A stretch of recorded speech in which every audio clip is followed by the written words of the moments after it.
কখনো কি ভেবে দেখেছেন স্মার্টফোন কিভাবে ওয়াটারপ্রুফ হয়? হাতে থাকা দামি স্মার্টফোনটি যদি হঠাৎ পানিতে পড়ে যায় তাহলে কি হবে? এই চিন্তা নিশ্চয়ই আমাদের সবার মাথায় কখনো না কখনো এসেছে। কয়েক বছর আগেও পানিতে ফোন পড়া মানেই ছিল বড় ধরনের ক্ষতির আশঙ্কা। কিন্তু বর্তমান বাজারে অনেক স্মার্টফোন, স্মার্ট ওয়াচ এবং অন্যান্য ইলেকট্রিক গ্যাজেট ওয়াটারপ্রুফ বা পানি প্রতিরোধী প্রযুক্তি নিয়ে তৈরি হচ্ছে।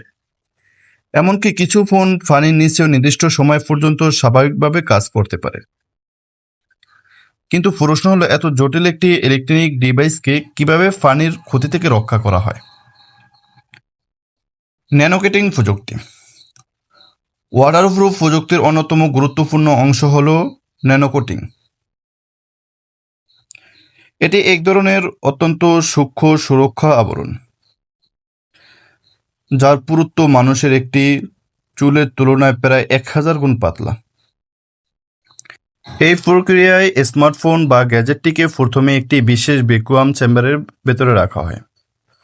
এর ফলে সেখানে উচ্চ গতির বিশেষ গ্যাস প্রবাহিত করা হয়। এই গ্যাসের মধ্যে থাকা পানি প্রতিরোধী পলিমার, যা এক ধরনের বিশেষ রাসায়নিক যৌগ। গ্যাসের প্রভাবে পলিমার কণাগুলো ডিভাইসের প্রতিটি অংশের সঙ্গে আণবিক স্তরে স্থায়ী বন্ধন তৈরি করে। ফলে ডিভাইসের উপর একটি অদৃশ্য সুরক্ষা স্তর গড়ে ওঠে, যা পানিকে ভেতরে প্রবেশ করতে বাধা দেয়। শুধু বাইরে নয়, ভেতরও সুরক্ষা।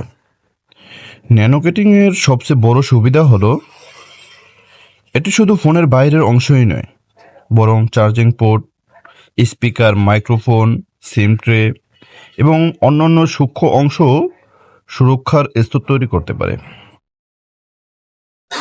স্মার্টফোন কেনার সময় আমরা প্রায় IP67 বা IP68 রেটিং দেখতে পাই।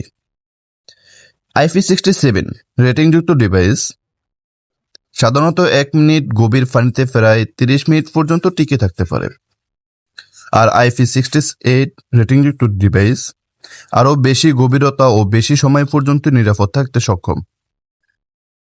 তবে মনে রাখতে হবে, IP68 রেটিং থাকলেও কোনো ফোনই সব পরিস্থিতিতে শতভাগ নিরাপদ নয়। তাই অপ্রয়োজনীয়ভাবে ফোন পানিতে ডুবিয়ে পরীক্ষা করা কখনোই উচিত নয়। প্রযুক্তির এই অসাধারণ অগ্রগতির কারণে আজ আমরা বৃষ্টির মধ্যে ছবি তুলতে, সুইমিং পুলের পাশে ফোন ব্যবহার করতে কিংবা হঠাৎ পানিতে পড়ে গেলেও অনেক ক্ষেত্রে নিশ্চিত থাকতে পারি।